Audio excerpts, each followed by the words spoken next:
It's great to be here on behalf of Gallup at this important conference. You know, this is a conference about happiness. So naturally, it would make sense that we would talk about the largest study in the entire world on happiness.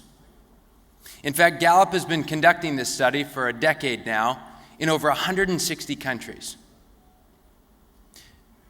But before I get into exactly what it is that we're doing and what it is that we've found, there's one graph that I wanted to show you. And the reason that I wanted to show you this one graph is because the conversation around happiness and well-being by many people around the world isn't being taken seriously. In fact, a lot of people, they hear the results of a happiness study and they say, gee, that's fun to consume. They share it on social media. And they say, but that is something that I would never use for policy because it's a survey. The emotions are fleeting. But there's one graph that's changed that conversation. And that graph looks a little something like this. When we look back for one decade in Egypt, and we look at GDP per capita over the past 10 years, GDP per capita grew in almost a perfect linear fashion. In fact, we know the famous events of what happened early in January of 2011. And if you would have used traditional economic indicators to have told us exactly what was happening in Egypt, that's what it would have looked like. If you look at the trends in Tunisia and Bahrain, they looked almost identical. What happened when we looked at happiness or well-being? This is what it looked like. Almost 29% of people were thriving in Egypt in the first year that we did that study. That collapsed all the way down to 11%, putting Egypt on par with the Palestinian territories. This graph tells us a very different story about Egypt than GDP per capita. And it tells us that our measure of happiness or well-being tells us a very different story about how people were living their lives in Egypt. And this is why it's so important that we start using these data when we're thinking about policy within countries.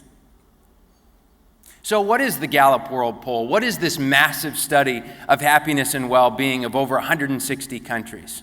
We use one of the most methodologically rigorous sampling techniques in the entire world. This is actually what it looks like.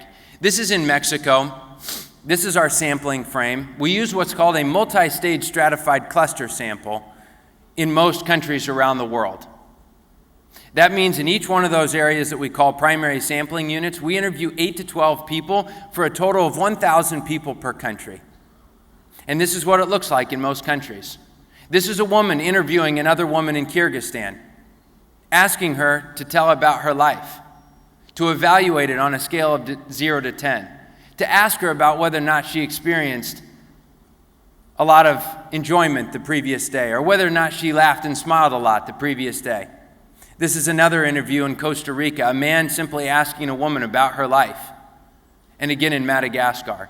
150,000 conversations like this take place per year for this global study on well-being and happiness. To date, over 1.5 million conversations have taken place to understand how people's lives are going.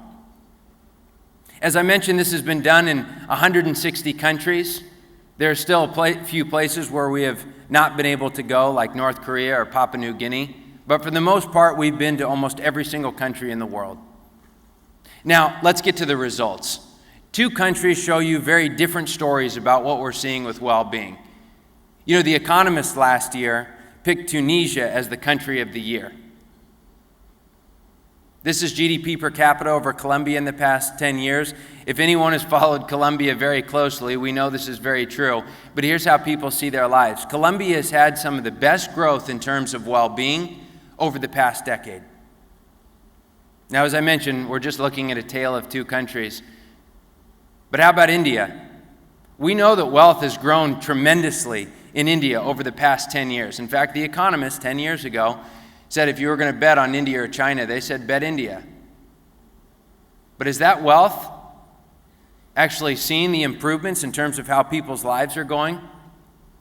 When we ask people on the ground in a representative way of 1.1 billion Indians it would say that today is the lowest point of the country's well-being in the past 10 years of our tracking.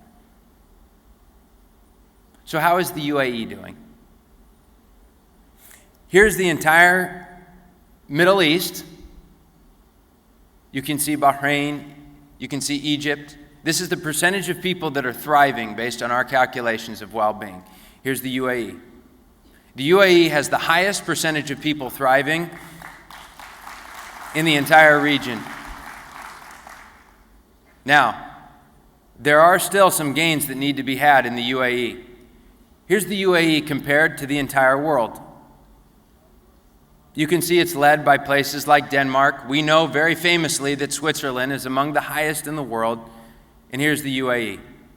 Slightly higher than Singapore, but yet you can see very clearly that gains need to be made. Now there's one more data point that would be of interest to this group, which is breaking out the nationals of the UAE. Because when we do our well-being studies by country, we interview all residents. And the reason for that is because if you want to know the well-being of the world, you must interview everyone that lives in every country of the world. Otherwise, people will be left out.